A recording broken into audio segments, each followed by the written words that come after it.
In this video tutorial, I'm gonna walk you through how to transfer funds from old Gcash to new Gcash. Dealing with these situations becomes a bit frustrating when you misplace your new phone along with the SIM cards that are still connected to it. If your Gcash app balance exceeds 1000 pesos, we are required to submit an affidavit of loss to an attorney. This affidavit services are evidence that the lost SIM card is indeed yours. It's worth noting, after setting up a new Gcash app, changing your phone number is the only necessary adjustment. Now, let's navigate to the Gcash app, and once you are in the app, proceed to the Help Center.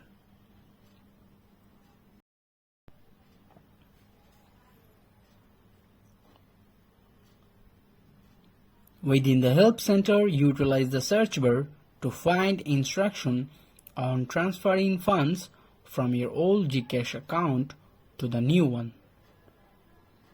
Let's type the issue.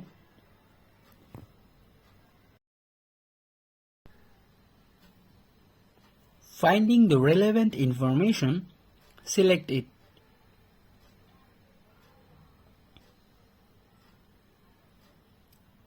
As you scroll through, take note that updating your mobile number linked to a Gcash is crucial for account recovery.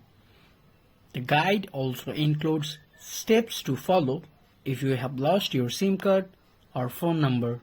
Additionally, it outlines the features that will be transferred to your new account.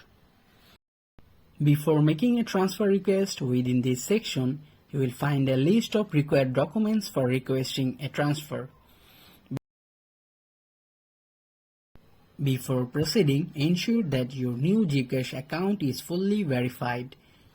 We are clicking on Submit a Ticket, and you will need to provide information similar to what you used for your old account with the exception of the old link number. Toggle the necessary options accordingly and proceed relevant details concerning the issue with your old account that necessitates a transfer. It's also possible to attach valid identification documents and screenshots from your previous account. Once all details are in place, click Submit and patiently await further instruction. The instruction will be sent to your email for your next step, and that's all for now. Thanks for watching.